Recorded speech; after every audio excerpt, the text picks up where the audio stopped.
कहा है कि जिसको होटलों के भोजन का चाट लग जाता है उसको घर की रसोई अच्छी नहीं लगती। इसी से सब समझ लो, इसी से।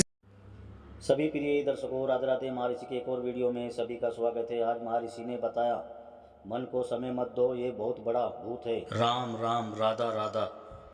जितना आप भजन मुक्त होंगे, मन उतना ही पॉजिटिव फेंकेगा। इसे जानने के लिए पूरा वीडियो जरूर देखिए। वीडियो को लाइक करें, शेयर करें। पूज्य महर्षि की ऐसी और वीडियो के लिए चैनल को सब्सक्राइब जरूर करें। चलो मिलकर सुनते हैं आज का दीपिका ज्ञान महर्षि मुख से। अशोक कुमरा जी। राधे राधे महाराज जी।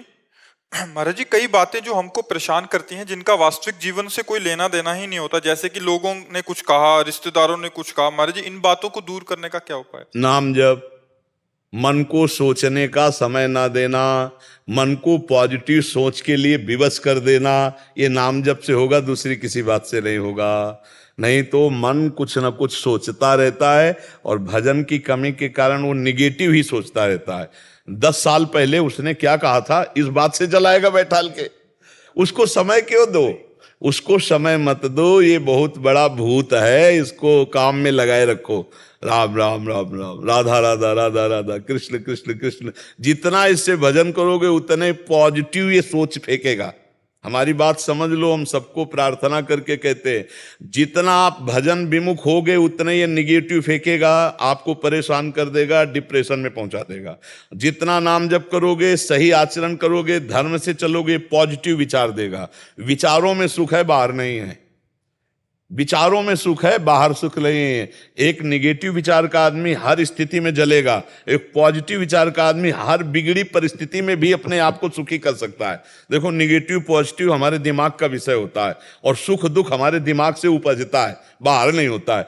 2 ब्राह्मण बैठे थे तो एक भगत ने निमंत्रण दिया, आओ महाराज पंडित जी। दोनों को ले गया, खीर पुआ सब पवाया, 11-11 रुपया दक्षिणा दी। एक निकला मुस्कुराते हुए और एक निकला जलते हुए। तो एक आदमी ने पूछा कि पंडित जी, आप मुस्कुरा रहे हो और आप जलन महसूस हो रही है आपके चेहरे से। तो जो मुस्कुरा रहा था उसने कहा कि यार, आज तो भोजन की भी व्यवस्था का ठिकाना नहीं था, भगवान ने भोजन भी पवाया और 11 रुपया दक्षिणा मिले। दूसरे से कहा, तुम क्यों जल रहे हो? बोले, हमने सोचा था भगत है जोरदार तो 51 रुपया तो देगा, 11 दिया तो 40 का तो घाटा हो गया ना। अब बताओ, उस जजमाल का दोष क्या था? उसकी सोच है, वो निगेटिव सोच है। खीर खा के 11 रुपया पाके भी जल रहा है, और एक पॉजिटिव सोच है तो आनंदित हो रहा है। हमें लगता है अगर दिमाग सही हो जाए तो हम सुख दुख से ऊपर उठ जाएं, हम आनंद को प्राप्त हो लें। इसीलिए हमें लगता है कि नाम जप करो, खाली समय मत रहो, खूब नाम जप करो। अब तो वृद्धावस्था है, जितना अधिक जो नाम प्रिय हो खूब नाम जप करो। महाराज जी, फिर भी दिमाग उधर चला जाता। हाँ, फिर और करो और करो। हाँ, दिमाग को जाने के लिए जगह न दो, इतना थका दो नाम के कि वो बैठ जाए आराम से, भैया मैं थक गया, राधा राधा राधा राधा राधा राधा राधा, इतना उसे थका दो कि वो भागने के लायक न रह जाए, तो आनंद आने लगेगा। जहां ये रुका वहीं आनंद आता है। हाँ, इसका आनंद कहीं नहीं है, जहां मन लग गया वहीं आनंद का अनुभव कराता है। आप देख लो, किसी में भी आनंद नहीं है, केवल आपके मन को घसीट लें। आनंद कहां? जहां मन लग गया। अगर मन प्रभु में लग जाए तो आनंद हो सकता है, संसार में तो लगेगा ही नहीं, भागता घूम रहा है। इसलिए खूब नाम जप किया जाए। कुंडली जन्म पत्री बनानी जरूरी होती है, बनानी। अब ब्याह या करना हो तो जरूरी तो है ही। बाबा जी बनवाना हो तो कोई बात नहीं। तो जन्म कुंडली, अब लड़का बच्चा नाती बनाती है, इनके घर में ब्याह होना है तो जन्म कुंडली आदि की तो जो आजकल ऐसा समय आ रहा है कि कौन कुंडली देखता है, बोले कितने गुण मिले। ये सब कहाँ चल रहा है? अब तो लव मैरिज और लिव इन रिलेशन है इनमें कहा। तो वैसे बनवा लेना चाहिए, जिससे शास्त्रीय पद्धति के लिए, विचार आदि के लिए जरूरी हो। महाराज, जिनकी ज्यादा कुंडली मिलती है उनकी लड़ाई हो रही है। देखो, लड़ाइयां तब बंद होगी जब सद्विचार होंगे, कुंडली से थोड़ी हो जाएगी। आपका सद्विचार हो तभी मंगल विचारों के अगर पत्नी कटु बोल रही और हम थोड़ा नम्र हो गए तो हम दोनों जीवन साथी का बढ़िया मंगल में जीवन। अरे थोड़ा कभी वो गुस्सा हो रही, हम थोड़ा डाउन हो गए, फिर कभी वो डाउन है तो अपनी बात रख दी। प्यार से चलना चाहिए लड़ाई झगड़ा का। अगर पति पत्नी में प्यार नहीं रहा, अब आगे तो नहीं रहेगा। इसलिए हम साफ नहीं दे रहे, भविष्य इसलिए बता रहे कि जब 4 बॉयफ्रेंड ब्रेकअप हो चुके हैं तो पति से कैसा व्यवहार होगा? जब 4 गर्लफ्रेंड ब्रेकअप हो चुकी है तो पत्नी से कैसा मतलब आप दोनों तरफ ध्यान दीजिए। हम कई बार कहा है कि जिसको होटलों के भोजन का चाट लग जाता है उसको घर की रसोई अच्छी नहीं लगती। इसी से सब समझ लो, इसी से समझ लो कि फिर वो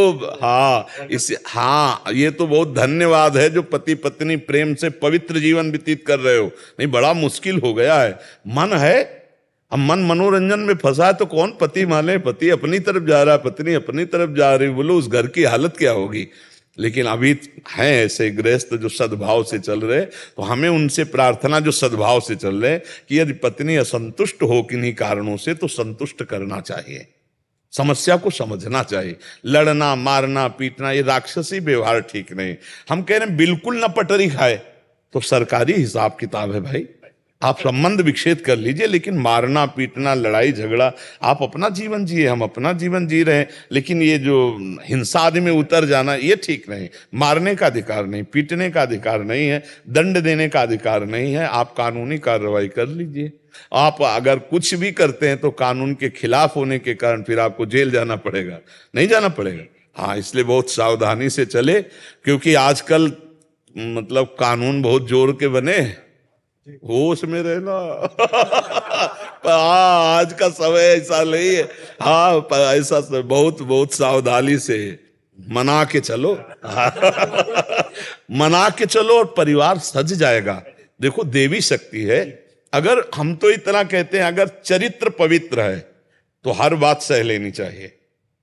चरित्र पवित्र है तो हर बात सह लेनी चाहिए, चाहे पति हो चाहे पत्नी हो, एक दूसरे की कमियों को सह ले। चरित्र में हमारा थोड़ा ये है कि अगर तुम चरित्रहीन हो तो फिर हम संबंध कैसे चल पाएगा। अगर और कमियां सब हैं तो चलेगा, चरित्रहीन नहीं होना चाहिए। और आज हमारे नई संस्कृति में चरित्रहीनता बहुत फैल रही, नहीं फैल रही? तो हाँ, हमारी ये चरित्रहीनता हमारे गृहस्थी में बहुत बाधक बन जाएगी। इसीलिए नौजवानों से, नए भाइयों से प्रार्थना है कि आप अपने चरित्र को बचाइए, जो आपके जीवन को उज्जवल करने वाला है। चरित्रहीन जीवन अच्छा नहीं होता है, बड़ी समस्याओं में फंस जाता है चरित्रहीन जीवन। भरत भूषण जी, उत्तराखंड से। राधे राधे। राधे राधे महाराज जी। महाराज जी, मेरा सवाल है कि कुछ लोग दीक्षा नामदान गुरुजी से प्राप्त करने के पश्चात भी लोग गलत कार्य या लोगों का दिल दुखाने का काम करते हैं, जिसमें उनके गुरुजी की भी निंदा होती है। महाराज जी, ऐसे में आप जो अज्ञानी जीव हैं, केवल कान फुकवा लिए, उसको थोड़ी चेला कहते हैं। चेला तो होता है मन क्रम वचन त्रिशुद्ध सकल मत हम श्री हित हरिवंश उपासी। जो मन से, वचन से, कर्म से गुरु का हो जाए उसे चेला कहते। मन से वही सोचेगा जो गुरु जी ने कहा है अनुकूल, तन से वही क्रिया करेगा जिससे गुरु की निंदा न हो, वाणी से वही बोलेगा जिससे दूसरों को सुख हो, तब तो चेला। मन मिले तो चेला, नहीं तो फिर जगत का सब मेल ही है। केवल कंठी बंधवा लेने से थोड़ी चेला हो जाता है। मान लो जैसे ये कंठी नहीं बांधे, ये तिलक नहीं लगाए और ये मन वचन कर्म से हमारी बात मान रहे, तो हमारे पक्के चेला हैं, हमारे पक्के मित्र हैं। अब हमारे कंठी तिलक बांधे हुए बात एक को नहीं मान रहा है तो बिल्कुल हमारा त्रिकाल में हमारा नहीं है। बात समझ रहे ना? तो जो गुरु के महत्व को नहीं समझते, भगवान के मार्ग को नहीं जानते और बस ऐसे ही प्रवाह में आके कंठी तिलक बंधवा लिए, वही ऐसे मनमानी करते हैं, फिर उनको लाभ नहीं मिलता है। और गुरुजनों का अपमान ऊपर से होता है कि यार कैसे तुम्हारे गुरु हैं जो तुम ऐसे आचरण कर रहे हो। संसार फिर गुरुजनों को अपशब्द बोलता है, तो उनके द्वारा जो किया हुआ ये आचरण है महत अपराध बन जाता है कि गुरुजनों का भी अपमान होता है और कंठी तिलक का भी अपमान होता है। तो हम वैसे हम प्रार्थना करते हैं सत्संग में कई बार कि सहसा गुरु मत बनाओ, सहसा गुरु मंत्र मत लो। जब तुम्हें ये समझ में आ जाए कि मुझे गुरु की बात पर चलना है तब गुरु बनाओ, नहीं तो सत्संग सुनो, जितना मन आवे उतना धारण करो। ऐसे कौन तुम्हें परेशान कर रहा है भाई? कल्याण तो हम आपको पक्का कह रहे हैं, राधा राधा जपोगे, रामकृष्ण हरि जपोगे, कल्याण पक्का हो जाएगा, पक्का हो जाएगा। अच्छा, गुरु बनाना होता है या गुरु स्वीकार करना होता है? बनाने में बिगड़ने वाली बात है। स्वीकृति में जैसे आपने हमारी बात सुनी और मन से स्वीकार कर लिया कि आप हमारे गुरुदेव, हमें आपकी आज्ञा के अनुसार, हो गया। कहने की भी जरूरत नहीं प्रकट में कि हम आपको गुरु मानते हैं, नहीं, वो अपने आप प्रियता हो जाएगी। आप देखना आपके मन के अनुसार जो भावना की है, जिन संत के प्रति करोगे उनकी दृष्टि आपके प्रति वही होगी जो आप भावना की हो। मैं आपका बच्चा हूं, मैं आपका शिष्य हूं, तो उनका प्यार आपको मिलेगा। और आप कंठी तिलक बंधवाए, मनमानी आचरण करें तो जलन और पैदा होगी, सामने देखकर जलन पैदा होगी। जब धर्म से नहीं चलोगे तो तुम्हारे देखने से हमें संतोष नहीं होगा, जलन पैदा होगी, तो अनर्थ हो जाता है। जब हम पहले पाप कर्म करते हैं और गुरु बना लेते हैं तो उनकी कृपा से पाप से मुक्ति होने का चांस हो जाता है।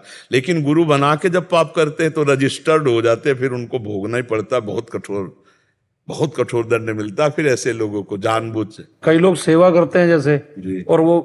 और संगत से गलत व्यवहार करते हैं वैसे, तो उनका, और वो बहुत बड़े उनको पोस्टें मिली होती हैं कि सबकी सेवा करने की, और वही गलत व्यवहार कर रहे होते हैं कि देखो, एक होता है सेवा का दिखावा करके मान और रुपया घसीटना, दो चीजें होती हैं। हम इसीलिए दो शब्द कहे, एक तो मान प्राप्ति करना और एक रुपया घसीटना। और एक होते हैं जो वास्तविक सेवा करते हैं, वो भूल के गलत नहीं कर सकते, बात समझना। एक जो पोस्टर बैनर और दिखावा करके मान प्राप्ति करना कि हम बहुत बड़े सेवक हैं, दानी हैं दूसरों के समाज की, या फिर रुपया घसीटना, ये तो अलग चीज हो गई। लेकिन एक मन वचन कर्म से दूसरों की सेवा करता है, वो कभी गलत स्वयं नहीं कर सकता। ऐसे तो लाखों में कोई बिरले ही होंगे जो स्वयं सच्चे आचरण करके दूसरों को। तो हमको चाहिए हम अपने आप का सुधार करें, एक एक सुधार करें तो पूरी समाज का सुधार हो जाएगा। अगर हम पूरी समाज की निंदा करेंगे तो हमारा सुधार तो होगा नहीं, समाज का भी नहीं होगा। तो हमारे यहाँ का रूल है, यहाँ के सत्संग का, कि जितने लोग हम सामने बैठे हैं, हम नियम लेके गलत नहीं करेंगे, हम सुधार करें। तो आप सुधर गए, आप सुधर गए, हम सुधर गए, आप सुधर, तो थोड़ी समाज तो सुधरी ना। हम लोग क्या करते हैं कि समाज को जैसे सुधारने की बात करें और खुद हम ना सुधरें तो फिर सुधार नहीं होगा और दोष ऊपर से आ जाएगा। क्योंकि हमारे घर में इतना कूड़ा है कि हम अपने घर में झाड़ू पोछा तो लगा नहीं पा रहे पूरा, अब हम दूसरे के घरों की क्या देखें। बात समझ रहे ना? तेरे भावे जो करे भलो बुरो संसार, नारायण तू बैठ के अपनो भवन बुहार। हम सब मिल करके अपने हृदय को ठीक करें तो हम भारत के एक कोने को तो झाड़ू लगा पाए। एक समाज तो सुधरी, 100 सुधरे तो सुधरे ना, 100,000 को सुधार देंगे, 1,000 लाख को सुधार देंगे तो हम लोग सुधरे। हमें चाहिए कि वर्तमान में जितने अपने लोग बैठे, अपने लोग गलत आचरणों के त्याग का संकल्प करें। अपने लोग दंभ पाखंड नाटकबाजी करके दूसरे से धन लेना, सम्मान पाना, ये सब छोड़ें। सच्चाई से, ईमानदारी से सेवा करें, ईमानदारी से हम धन कमाएं, ईमानदारी से परिवार और समाज की सेवा करें, तो अभी हम आनंदित हो जाएंगे। हमें लगता है हम दूसरों के ऊपर दोषारोपण ना करके हम अपने आप का सुधार करें तो बहुत अच्छा रहेगा। क्यों प्रभु जी? शिवम जी सुल्तानपुर अयोध्या से। जय जय श्री श्री हरिवंश महाराज जी, आपके चरणों में कोटि कोटि नमन। गुरुदेव, भक्ति के ठसक एवं भक्ति के अहंकार की सूक्ष्मता को हम जैसे साधारण भक्त कैसे समझें? मन का प्रवाह इंद्रियों के साथ प्रकृति की तरफ होता रहता है। मना कष्टान इंद्रियाणी प्रकृति स्थान करसती। जब उनका स्वाभाविक परमात्मा की तरफ होने लगे तब समझ ले कि हमारी भक्ति रंग ला रही और ठसक आने लगी। जैसे माँ को माँ कहने के लिए हमें कोई विचार प्रमाण की जरूरत नहीं होती, ऐसे हम प्रभु के हैं जब ये दृढ़ विश्वास हो जाता है। भक्ति विश्वास से पुष्ट होती है। बिन विश्वास भगति नहीं, ते बिन द्रवहि न राम, राम कृपा बिनु सपन्यू, जीव न लह विश्राम। बिना विश्वास के भगति नहीं और बिना भक्ति के भगवान का अनुभव नहीं होता। तो जब हमारा ऐसा भगवान से दृढ़ विश्वास हो जाए कि जैसे माँ को हमें किसी प्रमाण की जरूरत नहीं माँ कहने के लिए, ऐसे हमें किसी प्रमाण की जरूरत नहीं कि मैं भगवान का हूँ, भगवान मेरे हैं। जब ये दृढ़ विश्वास हो जाए और मना कष्टान इंद्रियाणी जो प्रकृति स्थान कर सती, वो परमात्मा की तरफ हो जाए, हमारा मन और हमारी इंद्रियां जब भगवान की तरफ होने लगे तब समझ लेना चाहिए हमें भगवत भक्ति का प्रादुर्भाव हो गया है। अब हमारा काम हो गया। जब हमारा मन और हमारी इंद्रियां स्वाभाविक प्रभु की तरफ जाने लगे, जैसे विषयी पुरुष का मन स्वाभाविक विषय चिंतन करता है अनायास बिना प्रयास के, ऐसे ही भक्त का भगवान का चिंतन अनायास बिना प्रयास के होता है। तब मानना चाहिए कि हमारी भक्ति रंग लाई है। अब शुद्ध भक्ति आई है। और ये ठसक आ जाएगी, अपने आप आ जाएगी। जैसे पेट भरने लगता है ना, तो किसी दूसरे से प्रमाण की जरूरत नहीं होती, अपने को लगता है पेट भरने लगा। ऐसे ही जब आत्मानंद की अनुभूति, भगवदानंद की अनुभूति होती है तो ठसक आ जाती है। जैसे अलग अलग महापुरुषों ने अपनी ठसक दिखाई कि प्राणों को भी त्याग दिया, पर अपनी धर्म, अपनी निष्ठा, अपने भाव को कहीं भी कलंकित नहीं होने दिया। भारी से भारी पीड़ा और कष्ट में भी वो अपनी निष्ठा में रहे, अपने भाव में रहे। ये बात समझनी। तो वो दूसरा प्रमाण नहीं, वो आपका हृदय प्रमाण हो जाएगा, आपका हृदय ही प्रमाणित कर देगा। महाराज जी, उसके अहंकार से कैसे, जैसे कभी कभी आप कहते हैं कि अहंकार वो त्याज्य है जिसमें मैं के आगे कुछ भी लग जाता है। सीधी बात है इसमें, बस इतना समझो, मैं के आगे कुछ प्रकृति का लगता है, वो त्याज्य है। मैं ऐसा, मैं अगर भक्त भी लगेगा तब भी है? भक्त मैं अगर, अब वो प्रकृति का थोड़ी है, वो तो परमात्मा का है। शब्द को पकड़ो। तो महाराज जी क्या भक्ति का अहंकार नहीं? नहीं, ऐसा नहीं होता। भक्ति का अहंकार भक्त के हृदय में होता ही नहीं है। भक्त के हृदय में भक्ति का अहंकार नहीं होता, भगवान का अहंकार होता है। अस अभिमान जाय जन भोरे, मैं सेवक रघुपति पति मोरे। मैं प्रभु का हूं, मैं परमेश्वर का हूं, ये निंदनीय नहीं है। बात शब्दों को जब पकड़े तो उसमें उत्तर आ जाता है। हमने कहा प्रकृति जन्य कोई भी वस्तु, व्यक्ति, स्थान जब मैं के आगे लगता है वो अहंकार हो जाता है। कि जैसे मैं धनवान, मैं रूपवान, मैं जवान, मैं विद्वान, मैं बलवान, मैं जो भी आप, ये सब प्रकृति का है ना, और मैं भगवान का, ये अहंकार बना रहे, भगवान मेरे, मैं। तो ये अहंकार नहीं है, ये बंधनी है। यही भगवत प्राप्ति की तरफ हमें अग्रसर करेगा। जैसे हम लोग बोलते हैं श्यामाजू के बल अभिमानी, हमारे माई श्यामाजू को राज। तो ये प्रकृति जन्य थोड़ी है, ये तो परमात्मा जन्य है। प्रकृति जन्य जहां मैं के साथ कुछ जुड़ा, बहुत कुछ है, मतलब पूरा प्रपंच है इसी में। मैं बहुत अच्छा डॉक्टर हूं, मैं बहुत अच्छा मास्टर हूं, जो भी मैं प्रकृति जन्य जुड़ा वही बंधन कारक है, और जब परमात्मा जन्य जुड़ा तो वही मोक्ष का कारक है। अहंकार शुद्ध ब्रह्म है। जो अहंकार मैं है वो शुद्ध ओंकार स्वरूप परमात्मा स्वरूप है। उसके साथ जो जुड़ गया वही माया बन गया। जैसे मैं पुरुष हूं, मैं स्त्री हूं, मैं के साथ जो प्रकृति जुड़ गई वही माया है, और जो उस प्रकृति से अब मैं को बचा ले तो वही मैं ब्रह्म है, शुद्ध ब्रह्म मैं है। बस जी। वंदना मिश्रा जी, बल्लिया। राधे राधे महाराज जी। महाराज जी, गीता जी में भगवान कहते हैं कि आत्मा निर्विकार है, उसे कोई विकार छू ही नहीं सकता। तो महाराज जी, कर्मों के अनुसार स्वर्ग नरक कौन जाता है?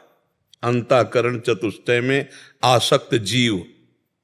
अब इसको किसका प्रश्न है?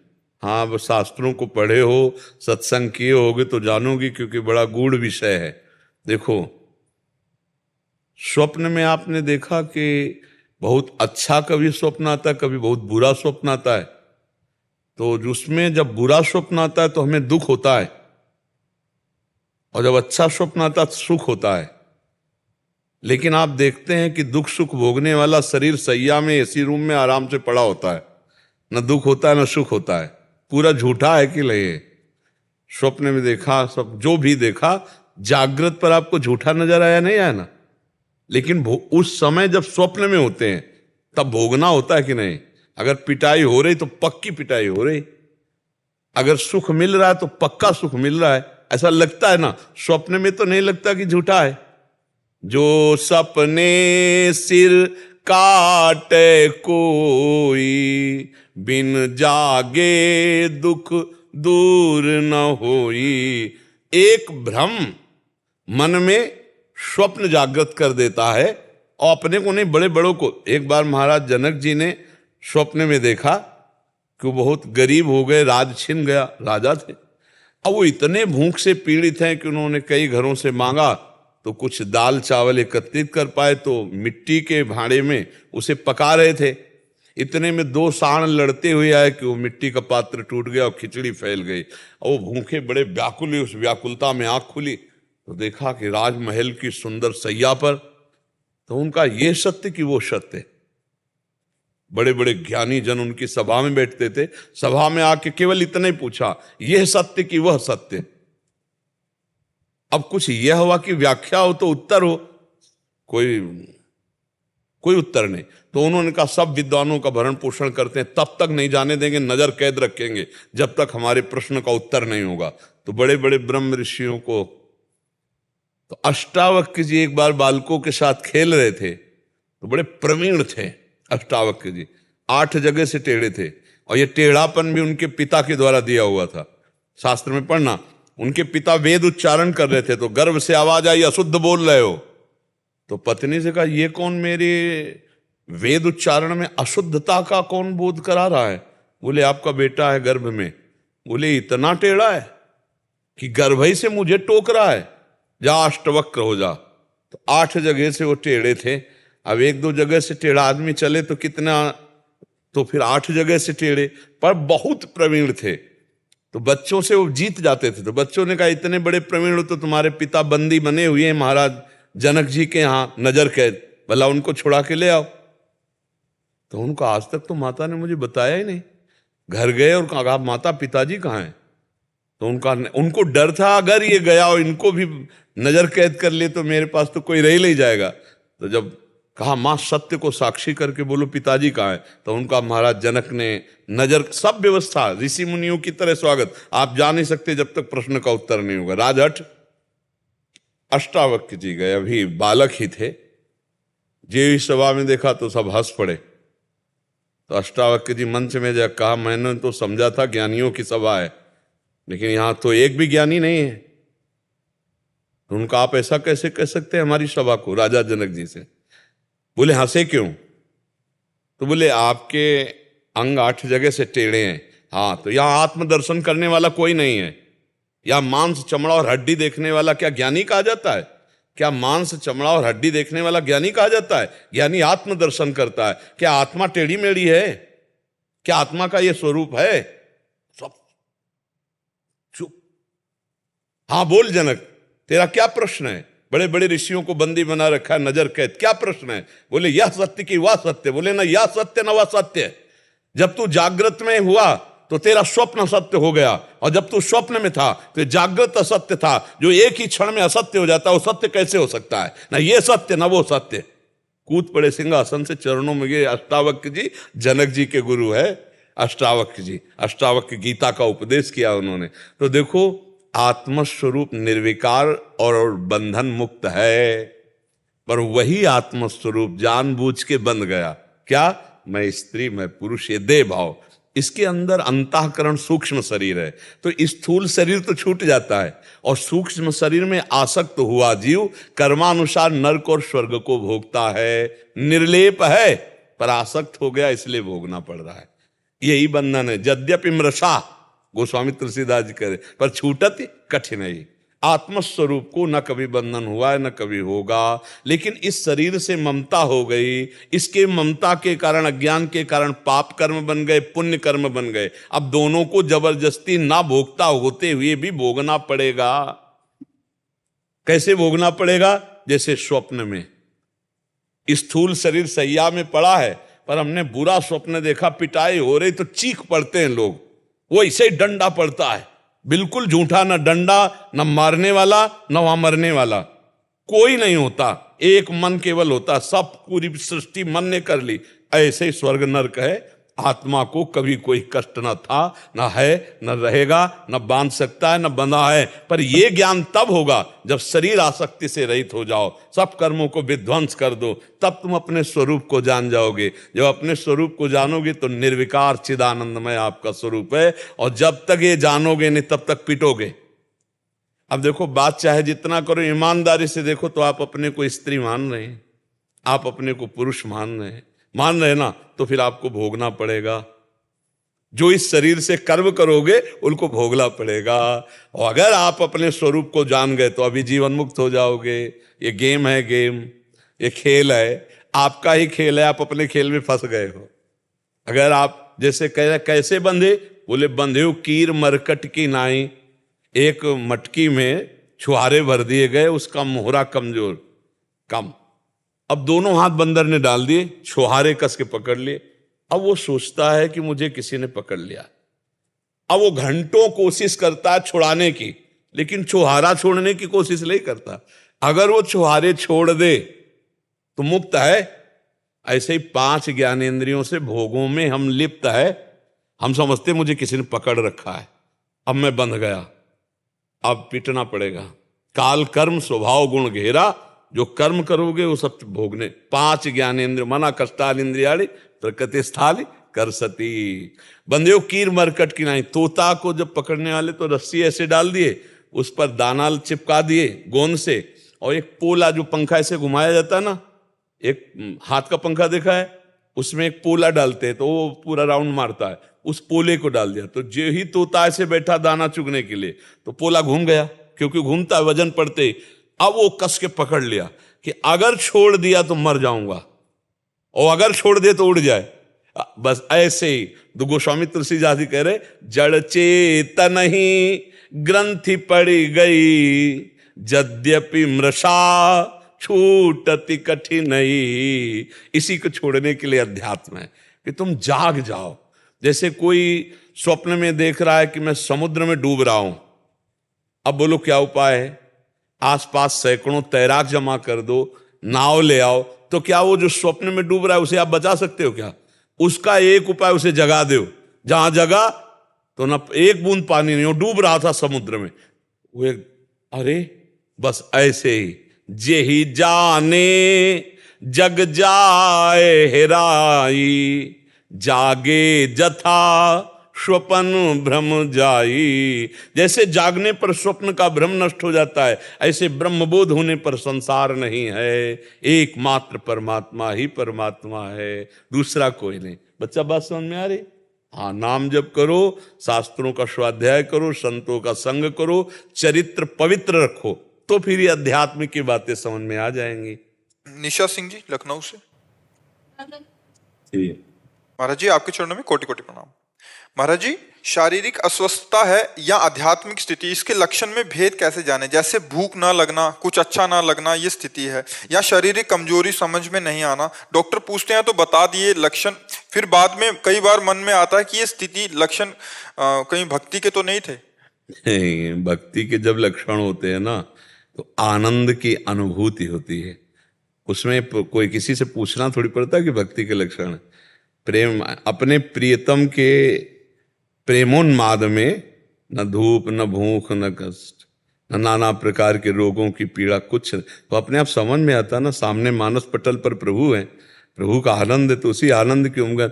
अब कोई पूछ रहा है कि क्या स्थिति है, तो शरीर की स्थिति को भांप भी नहीं पाता। तो अपने को पता है कि अपनी भक्ति के रंग में है, तो ऐसे थोड़ी होता है कि हमें पता नहीं कि ये सांसारिक रोग है कि ये भक्ति का रोग। क्योंकि जब श्री जी का चिंतन होगा तब वो एक मुख प्रसन्न तन तेज विराज, एक अद्भुत। और जब किसी का चिंतन होगा निगेटिव तो अलग चिंतन होता है। तो ऐसे अपने को पता है कि रोग का कष्ट है या भगवदानंद की पीड़ा है। भगवदानंद में भी पीड़ा है। जो मीरा जी कहती, जो मैं ऐसा जानती प्रीति किए दुख होए, नगर ढिंडोरा पीटती अजी प्रीति ल करियो कोई। तो जो भागवती की स्थिति होती है वो खुद आपको पता होगी, क्योंकि जाने मोरी छाती, मीरा जी कहती मेरा हृदय जानता है। तो उसके लिए किसी से प्रमाण की जरूरत थोड़ी है। क्यों? भागवती की स्थिति में किसी से प्रमाण की थोड़ी जरूरत। और देखो, भागवती स्थिति में बताएं, तन चाहे जितना कमजोर हो जाए, लेकिन उसका अध्यात्म बल बहुत पुष्ट होता है, उसे कोई रोग नहीं होता। जैसे मीरा जी के वैद्य बुलाए जाते हैं, 6-6 दिन मीरा जी न भोजन करती न पानी पीती, शरीर पीला हो रहा है। वो खुद अपने पदों में लिखा है कि पान जैसा पीला शरीर हो रहा है। घर के लोग समझते हैं रोग हो गया, पिंड रोग, और आके वैद्य देखते हैं तो वैद्य से कहती कि तुम्हारी सामर्थ्य नहीं कि तुम हमारी नाड़ी पकड़ सको। हमारी नाड़ी पकड़ने के लिए वैद्य संवलिया होए। जब स्वयं ठाकुर जी आवे पकड़े तो समझ पाएंगे कि प्रेम रोग है। तू बाहरी वैद्य शरीर का क्या जान पाएगा। और पीला शरीर हो जाता है कई कई दिन भोजन। तो अपने को पता है, मीरा जी को पता है ना कि मेरे को क्या है। ये तो किसी वैद्य से प्रमाण लेने की दूसरे से जरूरत थोड़ी है। जब हमें भगवदानंद की अनुभूति होती है और उसके बल पर खान पान विश्राम ये सब फीका लगने लगता है, तो हमें पता है ना किस आनंद के बल से। जब भगवान के प्रति प्रेम बढ़ता है तो नहीं खान पान ते भावे है, नहीं कोमल वसन सुहावे है, सब विषय लगे ते खारा है, हरि आशिक का मग न्यारा है। जो हरि से प्यार करते हैं वो अलग होते हैं। उनके लिए प्राण देह भोग सामग्री लोक लोकांतर कोई महत्व नहीं रखता है। तो ये बात अपने को देखते रहना है कि शरीर अस्वस्थता है या भगवद स्थिति है, वो अपने हो, दूसरा प्रमाण थोड़ी। आज तक कोई थर्मामीटर बना है क्या? ऐसा प्रकृति में वैज्ञानिक ने कोई थर्मामीटर बनाया है कि ये देखो प्राकृतिक दुख है, ये भगवदानंद है? आज तक कोई नहीं बना सका, क्योंकि भगवदानंद अनुभूति का विषय है, किसी यंत्र से प्रमाणित नहीं किया जा सकता। मन को आज तक कोई एक्सरा पकड़ पाया है? एक्सरा, अल्ट्रासाउंड, सिटी स्कैन, कोई यंत्र है देश विदेश कहीं जो मन को कि देखो ये मन? ऐसा नहीं। स्थूल शरीर के ढांचे को आप जान सकते हो, सूक्ष्म शरीर को अध्यात्म के द्वारा। जहां से विज्ञान खत्म होता है वहां से अध्यात्म प्रारंभ होता है। एक वो आए थे अपने भारत के बड़े वैज्ञानिक, इसरो से साइंटिस्ट। हाँ, तब उन्होंने कहा था कि हम भी एक संत हैं। उनका हम भी एक संत हैं जो रात दिन एकाग्र होकर सर्च करते हैं, पर हमारी पढ़ाई जहां से खत्म होती है वहां से आपकी शुरू होती है। उन्होंने कहा कि हम भी एक है, लेकिन हमारी पढ़ाई जहां से खत्म होती है वहां से आपकी शुरू होती है, क्योंकि सूक्ष्मता ही परमात्मा प्राप्ति के लिए, स्थूलता का त्याग, और स्थूल की ही सारी वैज्ञानिकता है, सूक्ष्म की थोड़ी है। और सूक्ष्म से भी परे कारण, कारण से भी परे आत्मस्वरूप, इसका बोध होता है संत महापुरुषों का, जो आत्मस्वरूप, वो तो स्थूल सूक्ष्म कारण तीनों से परे है। महाराज जी, जैसे यहाँ पे जितने लोग बैठे हैं सबके लिए सुख अलग है, दुख अलग है, तो असली सुख और दुख को कैसे पहचाने कि सुख क्या है और दुख क्या है? सबकी अलग परिभाषा। हाँ, सब अपनी अपनी अनुकूलता और प्रतिकूलता को समझते हैं, लेकिन सुख वो है जिसके प्राप्त होने के बाद कुछ पाना बाकी नहीं रहता। जैसे केवट को मिला, जब भगवान के चरण पखार रहा है ना केवट, तो अति आनंद उमगी अनुरागा, शब्दों को देखिए, अति आनंद उमगी अनुरागा, चरण सरोज पखारन लागा। इसके बाद भगवान उसको सिया जी की स्वर्ण मुद्रिका देते हैं। तो क्या कह रहा है? अब कछुनाथ ना चाही मोरे, दीन दयाल अनुग्रह तोरे, बहुत काल में कीन मंजूरी, आज दीन सब विधि भल पूरी। बहुत जन्म हो गए भटकते भटकते, मंजूरी करते, मालिक आज आपके चरण आ रहे। ये सुख है। भगवदानंद जब मिलता है तब तृप्त हो जाता है, कोई चाह नहीं रह जाती। अपनी अपनी मन की मान्यता के अनुसार सुख दुख इसी संसार में चयन किए जाते हैं, लेकिन जिनको तुम सुख समझ रहे हो, आज तक कोई सुखी हुआ हो, अभी तक कोई सुखी हो तो बता देना, तुम्हें देखने को मिलता है। इसलिए भाई, सुख दुख की परिभाषा ये जो मानी हुई है, ये दुख ही है। जिसे तुम सुख समझते हो ये सुख नहीं, सुख की छाया है, समझ पड़ती नहीं है, मेरे गिरधर की माया है। सुख तो भगवान में है, सुख तो सच्चिदानंद भगवान में है। खाली आदमी रहे तो भी नाम जपते रहो, और क्या, कहीं भी रहो चाहे। ठाड़े बैठे परे उताना, कबीर कायम राय ठिकाना। खड़े हैं, बैठे हैं, अपवित्र हैं या पवित्र हैं, कैसे भी हैं, नाम हर समय जपते रहो, नाम न छोड़ो, चाहे शौचालय में क्यों ना बैठे हो। अगर वहीं दिल फेल हो गया तो ये तो मृत्यु ये थोड़ी सोचेगी कि सोच लो, नहा धो लो, फिर हम तुम्हें आ रहे। मृत्यु का तो ऐसा खेल है कि आर्डर हुआ, सामने भोजन आया और ऐसे किया और ऐसे नहीं कर पाए, गए। तो इसलिए हर समय राधा राधा राधा, उठते बैठते चलते फिरते खाते पीते हर समय राधा राधा। सुरेंद्र कुमार जी, गुरुदेव आपके चरणों में कोटि कोटि प्रणाम। गुरुजी, पहले मैं शराब, मीट, अंडा, तंबाकू का सेवन करता था, तब से मेरी जिंदगी बहुत आराम से व्यतीत होती थी। जब से मैंने आपका सत्संग सुना, मैंने सब नशे छोड़ दिए, भजन करने लगा, तब से थोड़ा सा कष्ट होने लग गया है। आप ये तो देखो, जब कपड़ा गंदा हो जाता है और उसकी जब धुलाई होती है तो थोड़ा तो चोट सहनी पड़ेगी। अब जन्म जन्मांतरों से हमारा हृदय गंदा रहा, अब जब हम भजन में चल रहे हैं, सत्य मार्ग में, तो अब धुलाई हो रही। थोड़ा चुप रहो, थोड़ा उसे शांति से सह जाओ, आगे मंगल होगा। गंदे आचरण करने से सुख की प्राप्ति नहीं होती, केवल ऐसा लगता है। शराब पीने से, मांस खाने से, पराई माता बहनों की तरफ गंदी दृष्टि करने से कहीं सुख मिल सकता है क्या? इतना बड़ा प्रतापी रावण जो भगवान शंकर की आराधना करता था, इतना बलवान था, देखो गंदे आचरण के कारण ही नष्ट हो गया। रहा न को कुल रोवन नहीं हारा। तो थोड़ा धर्म से चलने पर कष्ट तो हम मानते हैं आएंगे, क्योंकि जैसे दाग लग गया है, अब उसे छुटाना है तो रगड़ना पड़ेगा, उसको पटक पटक के कपड़ा धोना पड़ेगा, तो थोड़ी पटकन तो लगेगी, लेकिन निर्मल हो जाओगे, आनंदित हो जाओगे। हमारे बहुत जन्मों के पाप जमा हैं, इस जन्म के भी पाप हैं, लेकिन हम आपको धन्यवाद देते हैं कि आप इस जन्म की गलतियों को छोड़कर अब सच्चाई से चल रहे हो। तो ऊबना नहीं। देखो, गलत कर्म का फल मिलता है, तो क्या ये अच्छे कर्म का फल नहीं मिलेगा? आप सोचो, ये तुम्हारी नई खेती है, वो पुरानी खेती है। अब जो चल रहे हो, इसका फल नहीं है दुख, इसका फल है सुख। लेकिन जो बोया है उसका फल है दुख, वो आपको काटना पड़ेगा। ये पुरानी फसल है, इसको काट लीजिए। जो अभी फसल डाली है, ये जब रंग लाएगी तो आनंदित हो जाओगे, बहुत सुखी हो जाओगे। हमारी बात मान लो, नई फसल को पुरानी से मत जोड़ो। अंदर जलता है जब मुझे कोई, तभी तो सोना जब जलाया जाता है तभी उसका दोष नष्ट होता है, तभी वो चमकता है। तो ये जलन मन को हो रही, जिस मन ने गलत किया है, तुम्हें नहीं हो रही। और इसी को जो सह गया, भगवान श्री कृष्ण चंद्रजू गीता में कहते हैं, यम ही न व्यथ्यंते ते पुरुषम पुरुषर शव सम दुखा सुखाधीरम सोमृतत्वाय कल्पते। व्यथा माने जलन, जो हृदय की जलन को सह गया और सुख दुख को समान भाव से, वही परम पद का अधिकारी हो गया। तो जलन हो रही तो भगवान की कृपा हो रही, चुपचाप सह जाओ। जितना मटकी आवे में रखकर पकाई जाती है, उतना बढ़िया वो पानी रखने लायक होती। कच्ची मटकी में एक बूंद पानी डाल दो, वहीं से छेद हो जाएगा। सूर्य के ताप से तपाने पर भी वो पानी रखने लायक नहीं होती।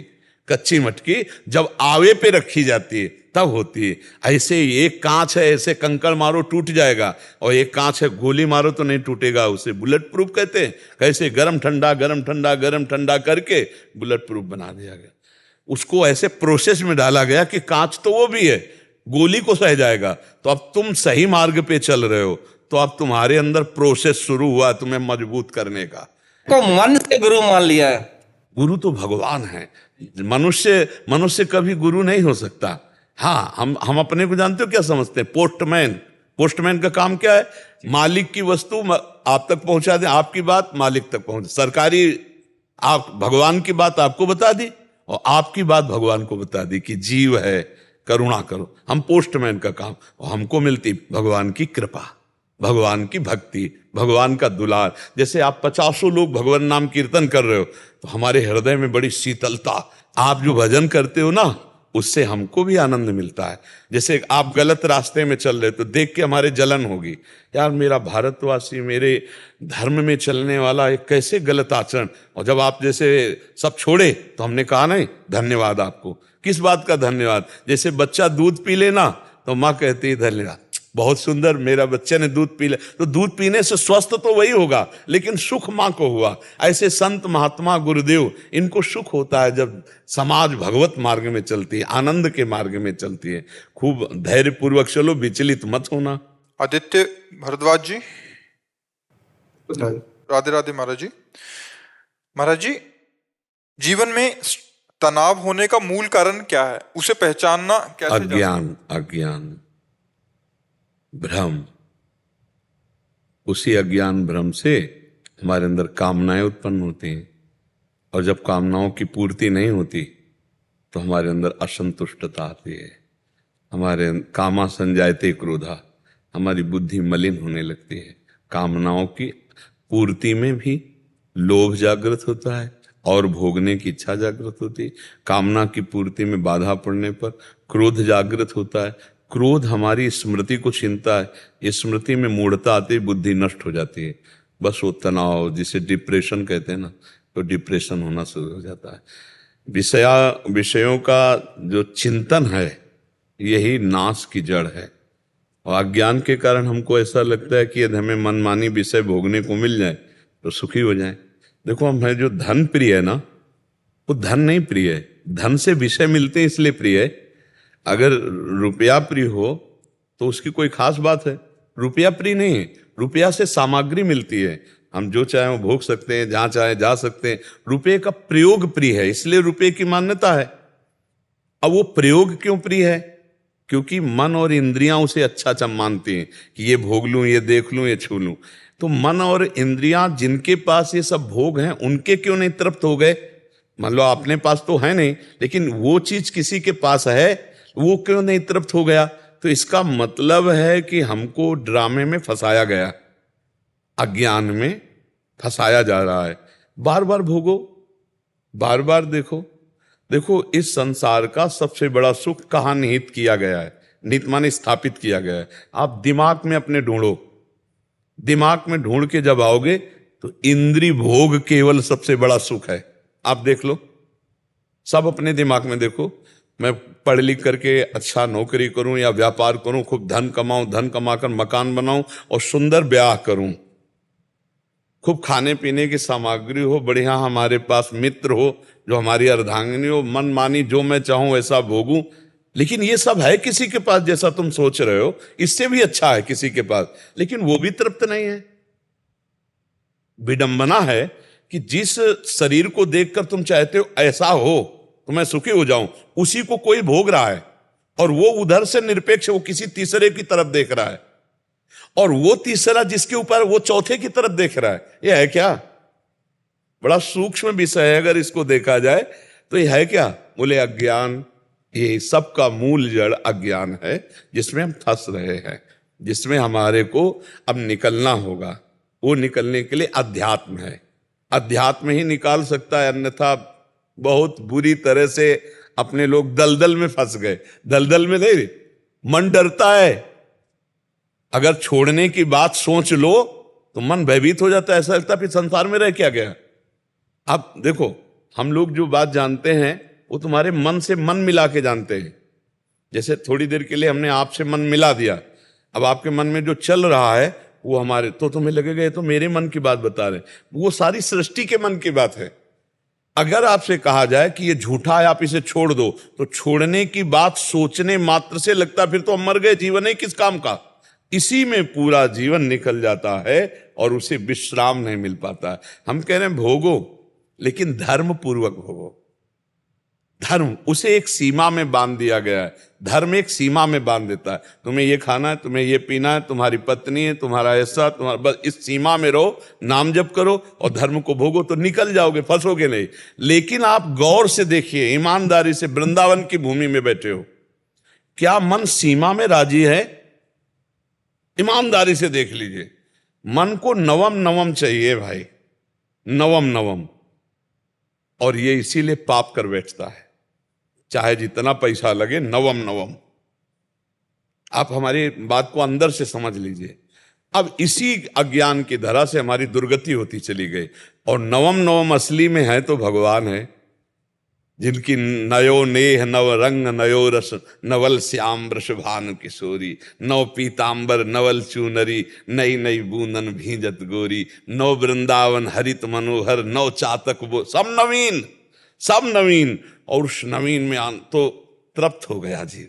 मन विश्राम बिना भगवान के नहीं मिलेगा। इसलिए हम सबसे प्रार्थना करते हैं कि थोड़ी हमारी बात मान करके पहले गंदे दृश्य देखना बंद करो, गंदी बातें बोलना बंद करो, गंदी क्रियाएं करना बंद करो, तब तुम्हारे गंदे विचार छूट जाएंगे। और गंदे विचार छूटे, पॉजिटिव हुए कि हर परिस्थिति में आप आनंदित रहोगे। परिस्थिति हमें दुख नहीं दे सकती यदि हमारे विचार सही हैं।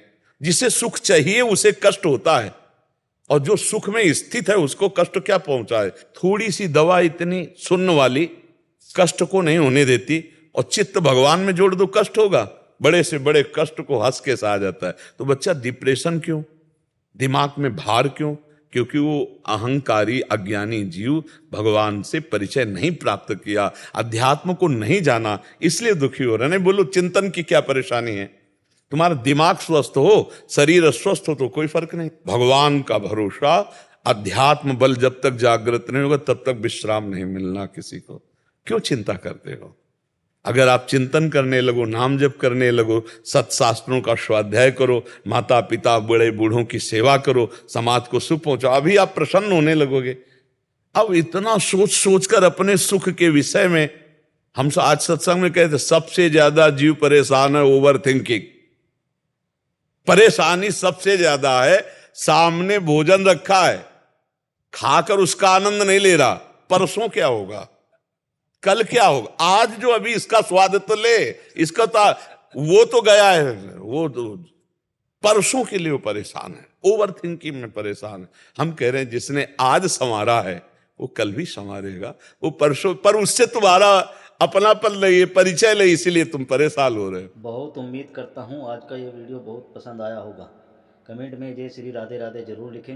वीडियो को लाइक करें, शेयर करें। पूज्य महर्षि के वीडियो के लिए चैनल को सब्सक्राइब करें। आज के लिए इतना ही, जल्द मिलते हैं महर्षि की ऐसी और वीडियो के साथ। राधे राधे।